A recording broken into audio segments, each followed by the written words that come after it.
Buenas tardes, la clase de hoy se va a tratar sobre lo que es blefaroplastia inferior. Tenemos que saber, y es importante tener en cuenta, que con el tiempo pues, los tejidos de la zona periorbitaria y de la cara tienen que ceder, o sea, conforme la gravedad, pues toda la piel se va volviendo más flácida.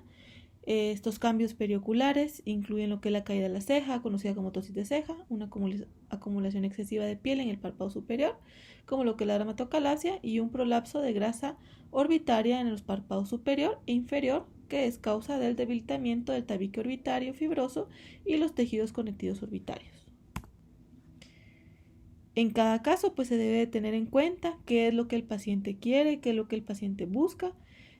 Algunos pueden estar más preocupados por su apariencia y en otros pues con problemas más de disminución de la visión por la misma caída o la misma dermatocalasia que puede presentar el paciente. Se debe tener un examen detallado para ver si hay alguna anomalía a nivel anatómico que se pueda tener en cuenta o tomarse en cuenta durante la cirugía. Esto incluye la posición baja de las cejas, contorno anormal de las cejas, en especial lo que es una caída temporal, piel y músculo de párpados redundantes, prolapso de grasa orbitaria, ptosis del párpado superior, retracción del párpado inferior, laxitud del párpado inferior y arquitectura ósea orbitaria anormal. Con lo que es la blefaroplastia del párpado inferior, pues la mayoría de las complicaciones va a ser una retracción del párpado inferior. Esta se puede combinar con un estiramiento de la parte media de la cara u otros procedimientos de estiramiento facial. Hay dos tipos de procedimientos de esta blefaroplastia, que es la transcutánea del párpado inferior, donde se utiliza para eliminar piel, músculo y grasa, lo que es también el otro tipo, la blefaroplastia transconjuntival, que se utilizan en pacientes que requieren únicamente eliminación de grasa. Entonces ahí es la importancia de saber qué es lo que quiere o qué es lo que necesita el paciente.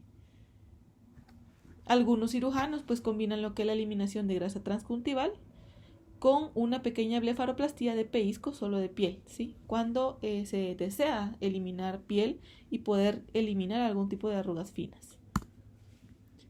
La blefaroplastia inferior transcutánea, pues se debe de marcar la piel, se debe colocar anestesia, se debe hacer la incisión en la piel, disección de un colgajo de piel y músculo, abrir el tabique orbitario, diseccionar y extirpar el prolapso de lo que es la grasa orbitaria. Se debe considerar, depende de la anatomía, la unacantoplastia lateral, una incisión conservadora de piel y músculos y, por último, cerrar lo que es la piel. Los pasos de la blefaroplastia transcutánea del párpado inferior. Iniciamos con una marca en la piel.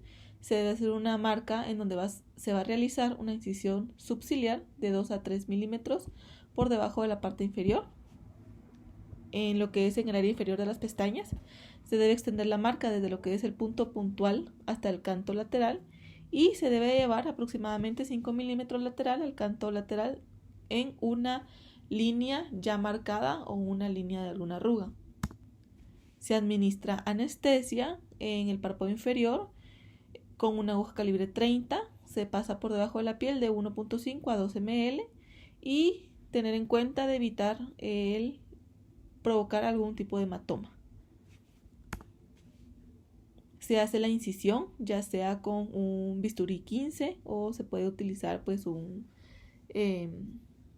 algo un poquito más fácil para poder cortar lo que es hacer las incisiones de la piel. En este caso esta literatura mencionaba un CO2. Se debe disecar un colgajo de piel y músculo. Ya al disecar este colgajo, ya por debajo del rim de lo que es la órbita.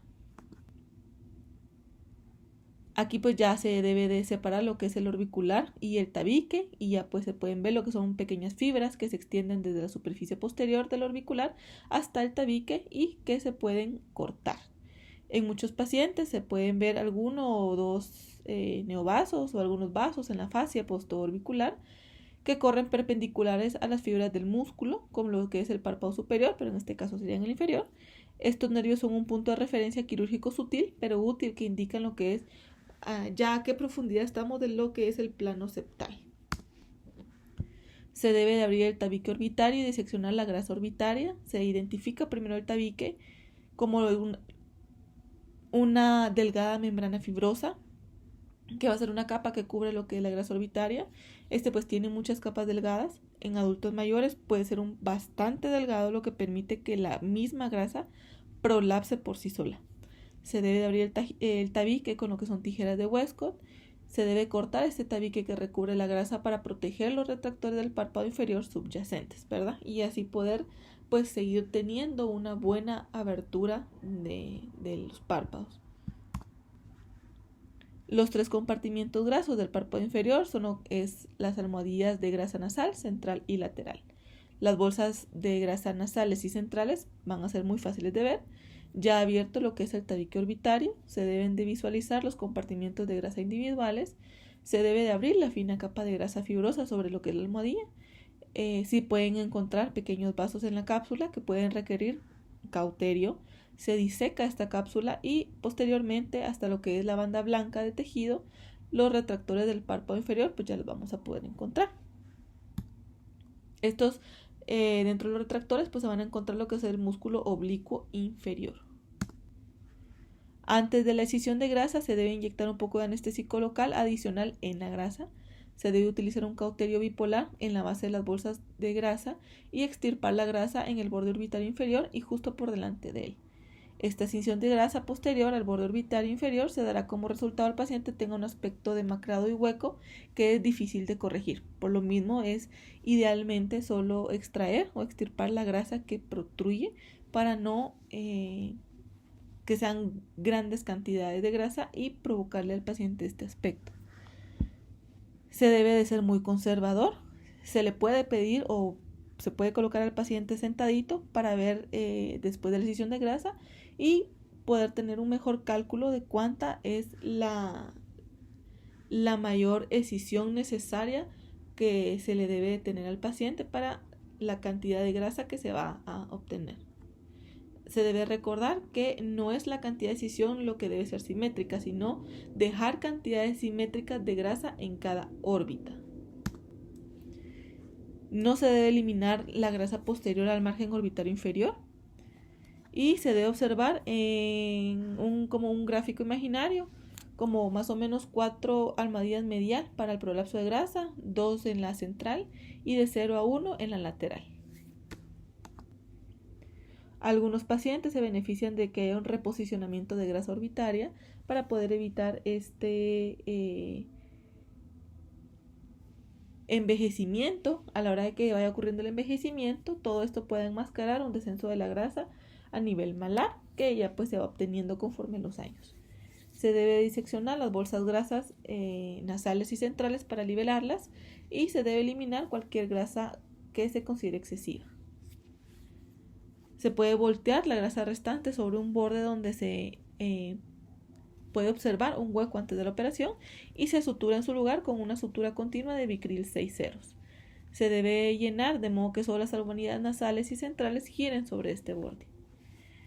La excisión de la piel puede ser un poco menos conservadora si se ha apretado el párpado y se puede, una vez que ya se haya eliminado esta piel y este músculo, se debe de quedar bien posicionado. Algunos prefieren que el paciente se siente para poder comprobar si se ha eliminado también la suficiente cantidad de piel. Antes de la excisión de piel y músculos, se debe considerar lo que es una cirugía lateral, en este caso una cantoplastía o ajuste del párpado inferior, utilizando pues un procedimiento de tira tarsal lateral. Al cerrar la piel, una sutura de fijación profunda en el canto lateral, se puede utilizar unas suturas, ¿verdad? Y se debe de colocar un punto a través del colgajo del músculo orbicular orbitario 1 centímetro por debajo del canto lateral. Se debe de colocar esta sutura de prolene o nylon 6 ceros en el borde de la piel y el colgajo muscular directamente en lo que es el borde más lateral de la tira tarsal para poder reformar bien el ángulo a nivel cantal. Se puede utilizar un cierre continuo con la misma sutura o a veces pues se puede hacer con una de absorción 5 ceros rápida para cerrar la piel desde el punto puntual hasta el canto lateral. Se debe de colocar un ungüento antibiótico tópico con presas frías durante unas 24 a 48 horas. No se utilizan antibióticos orales, pero puede valer la pena utilizar 5 días de esteroides orales para ayudar a la desinflamación. Ahora bien, está la blefaroplastia transconjuntival del párpado inferior. Esta pues es útil en pacientes más jóvenes que no tengan tanto exceso de piel ni músculo, y la grasa se puede eliminar a través de una incisión transconjuntival sin dejar cicatrices en la piel. Se debe marcar la piel. Esto pues va a ser más útil solo para marcar las bolsas grasas abultadas. Se debe administrar anestesia, ya sea que el paciente sea una sedación, se puede administrar también, se debe administrar anestesia tópica. Y ya luego realizamos lo que es la incisión conjuntival con 2 suturas de seda de 4 ceros a través del margen del párpado como suturas de tracción.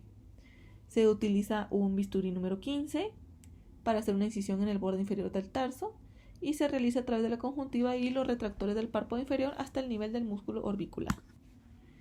Luego se realiza la incisión conjuntival inferior y se extiende a lo que es la cantólisis. Se diseca un colgajo de piel y músculo, que para esto nos sirve el elevar el orbicular a nivel del tabique orbitario y extender la disección hacia abajo hasta el borde orbitario. Se separan los bordes de la herida conjuntival, se sigue el plano en dirección inferior hasta el borde orbitario inferior y se debe exponer lo que es la grasa orbitaria. Se debe o es muy útil colocar lo que es otra sutura en el borde de la herida conjuntival para retraer este tejido hacia arriba. Se abre el tabique, se levanta la grasa de los retractores, se inyecta anestésico local adicional lo que es la grasa, se utiliza cauterio bipolar si es necesario, se extirpa la grasa orbitaria sobrante y se recorta la grasa justo por delante del orbitario inferior. Se cierra a nivel de la conjuntiva con un hilo de absorción rápida, 5 ceros, 6 ceros. Y pues algunos cirujanos añaden una blefaroplastia de pellizco, donde solo la piel se elimina para poder eliminar algunas arrugas finas de la piel del párpado inferior. ¿Qué complicaciones puede haber? Puede haber lo que es una retracción o una asimetría del párpado. Si el paciente pues desarrolla una retracción del párpado después de la operación, se debe realizar un masaje agresivo hacia arriba durante 2 a 3 meses para corregir anomalías menores. Entre los cuidados posoperatorios, pues el paciente no debe tener poca o ninguna actividad durante 24 o 48 horas. Debe ir aumentando su actividad al segundo o tercer día después de la operación. Los hematomas son comunes y pueden durar de 10 a 14 días. Y en general la apariencia del paciente mejora en 1 semana o 2, pero la hinchazón leve de los párpados, especialmente lo que es el superior, puede no resolverse por completo durante varios meses.